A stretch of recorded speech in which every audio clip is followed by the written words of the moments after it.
हाय दोस्तों, मैं हूं सिद्धार्थ सिन्हा और आप सभी का फिर से स्वागत है मेरे YouTube चैनल कॉमर्स शिक्षा पे। और आज की मेरी वीडियो का टॉपिक कुछ ये है जो स्क्रीन पे दिखाई दे रहा है आपके। एक एक करके मैं आपको टॉपिक का नाम बता देता हूँ।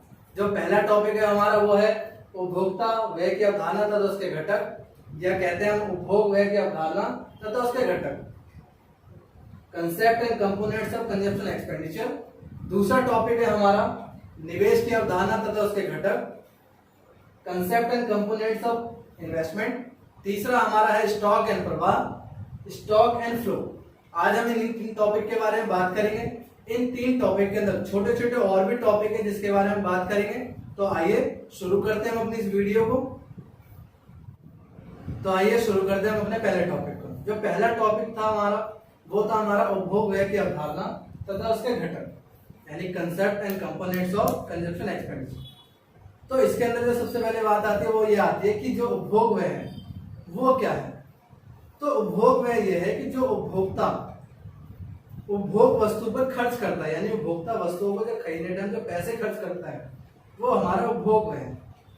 लेकिन जब समष्टि अर्थशास्त्र में हम उपभोग व्यय कहते हैं उसका अर्थ होता है कि समग्र उपभोग व्यय, यानी कि एग्रीगेट कंजप्शन।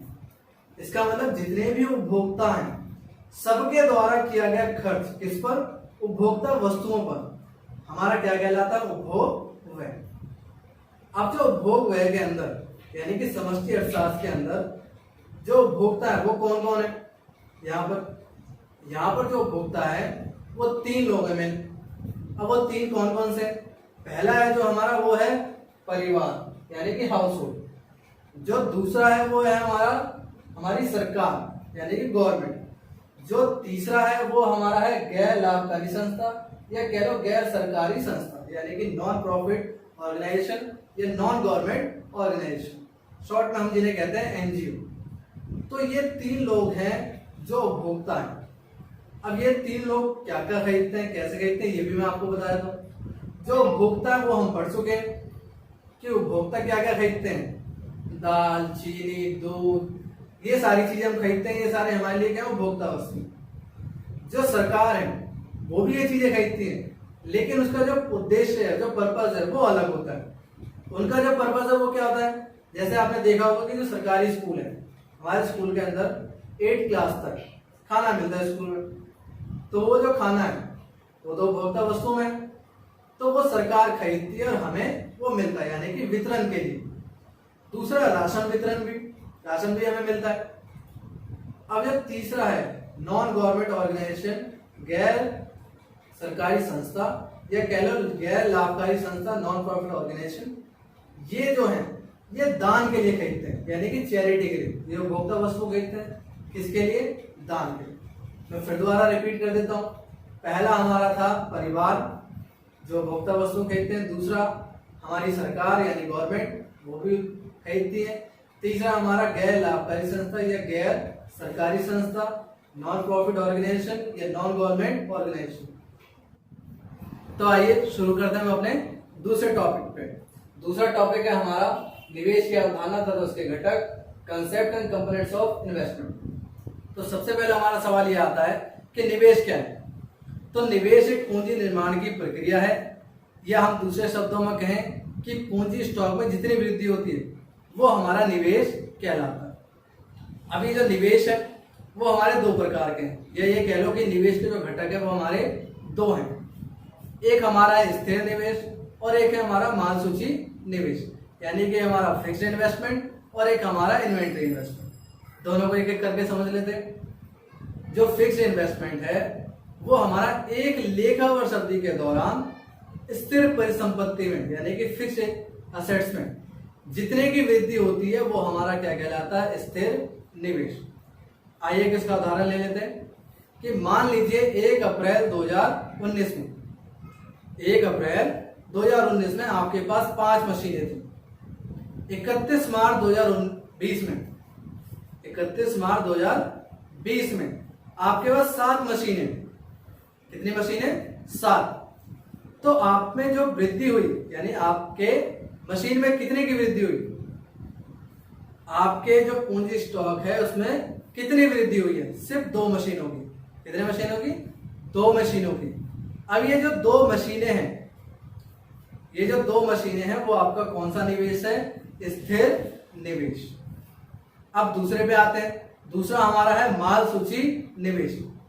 माल सूची निवेश को हम एक बिंदु पर नापते हैं। इस पे एक बिंदु पे नापते हैं। माल सूची निवेश में हमारे तीन चीजें आती हैं। एक होता है हमारा तैयार वस्तु जो बिना बिका हुआ है, यानी जो अनसेल है, यानी जिसे वो बिका नहीं पाया, यानी कि जो बिक नहीं पाया। दूसरा हमारा अर्ध तैयार, यानी कि वो थोड़ा तैयार हो चुका है लेकिन पूरा नहीं हुआ, यानी ये भी प्रोसेस में। तीसरा हमारा कच्चा माल। ये तीनों चीजें हमारी क्या है? माल सूची निवेश, यानी इनमें जितने की वृद्धि होती है वो हमारा क्या कहलाता है? माल सूची निवेश। अब ये महत्व क्यों रखते हैं दोनों चीज? पहला, जो स्थिर निवेश है वो इसलिए महत्व रखता है क्योंकि इसका सीधा संबंध हमारा किससे? प्लांट एंड मशीनरी से। अब प्लांट एंड मशीनरी का सीधा संबंध किससे? उत्पादन के पैमाने से, यानी कि उत्पादन का पैमाना जितना बड़ा होगा हमारा समृद्धि और हमारा विकास उतनी ही तेजी से होगा। इसलिए इतना महत्व रखता है क्योंकि ये एक सूचक है किसका? विकास और समृद्धि। जो माल सूची निवेश है वो इसलिए रखता है क्योंकि उसका सीधा संबंध हमारे लाभ से होता है। अब जो माल सूची निवेश है वो भी दो प्रकार के होते हैं। एक हमारा होता है नियोजित और एक होता है अनियोजित, यानी कि एक होता है प्लान और एक है अनप्लान। जो नियोजित है उसका उद्देश्य ये होता है कि लाभ के कारण, यानी कि लाभ के उद्देश्य से हम उस स्टॉक में वृद्धि कर लेते हैं, वो हमारा कौन सा होता है? नियोजित। और अनियोजित कौन सा होता है? जो हमारे लाभ का उद्देश्य तो होता है लेकिन उसमें हमारी इच्छा नहीं होती, यानी कि वो अनचाहा होता है। मान लो अगर आपने टारगेट बेच रखा कि हाँ 100 बिक जाते हैं हर साल, आपने 100 बना के तैयार कर ली, लेकिन जो बिक्री है वो घट गई, लोगों ने डिमांड कम कर दी, तो ये जो स्टॉक रह जाएगा ये कौन सा हो जाएगा? आपका अनचाहा, यानी कि एक तरीके का अनियोजित। अब हम आते हैं कि जो निवेश है वो और भी प्रकार के हैं, जैसे कि मैंने बताया था कि छोटे छोटे और भी टॉपिक है वैसे ही है। अब हमारा ये है सकल निवेश, शुद्ध निवेश और मूल्यह्रास। जो सकल निवेश है उसे क्या कहते हैं? सकल निवेश हमारा दोनों निवेशों पर किया गया व्यय का कुल जोड़ है, यानी कि स्थिर निवेश और माल सूची निवेश में जितना भी व्यय किया गया है वो हमारा क्या है? सकल निवेश। अब हमारा शुद्ध निवेश।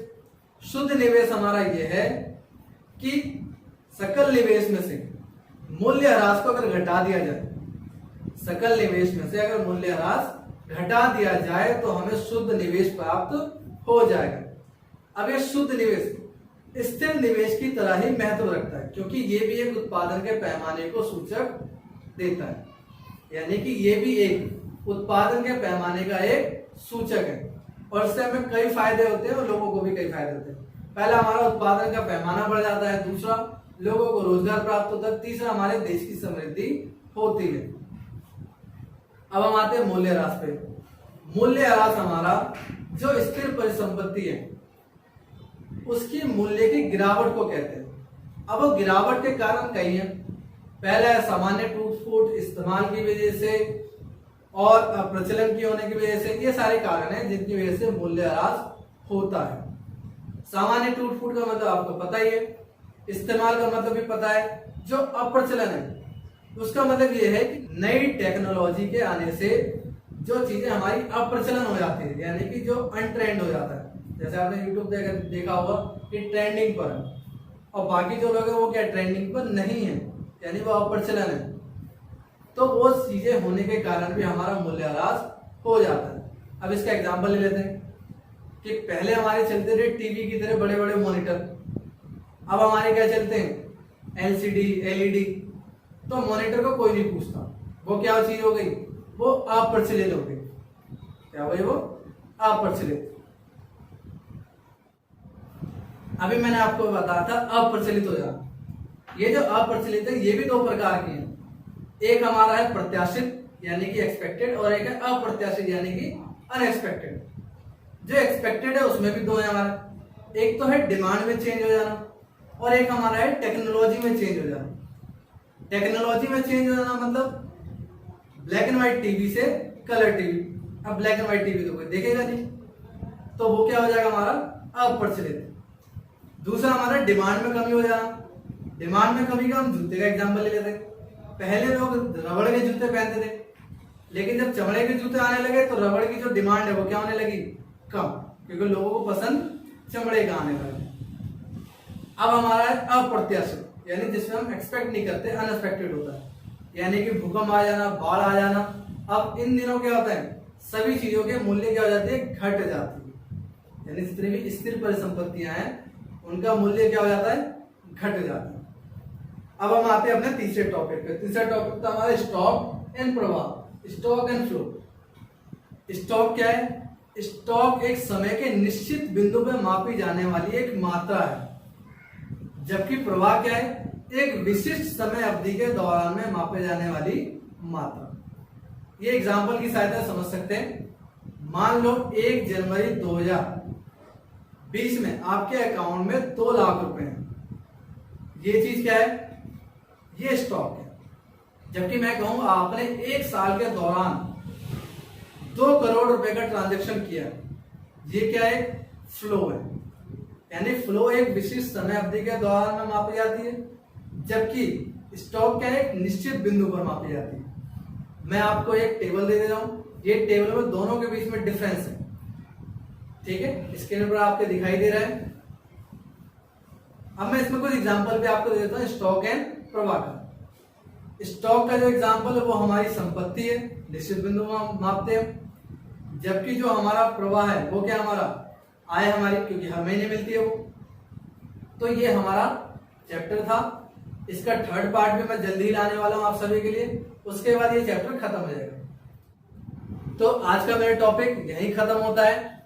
अगर मेरी ये वीडियो आप सभी को पसंद आई हो तो प्लीज लाइक कीजिए और सब्सक्राइब कीजिए, और हो सके तो अपने दोस्तों को शेयर भी कीजिए। और अगर आपके मन में कोई सवाल हो तो कमेंट्स करके जरूर बताइए। मेरी पूरी कोशिश ये रहेगी कि मैं आपके सभी कमेंट्स का, या आप सभी लोगों के कमेंट्स का जवाब दे सकूं।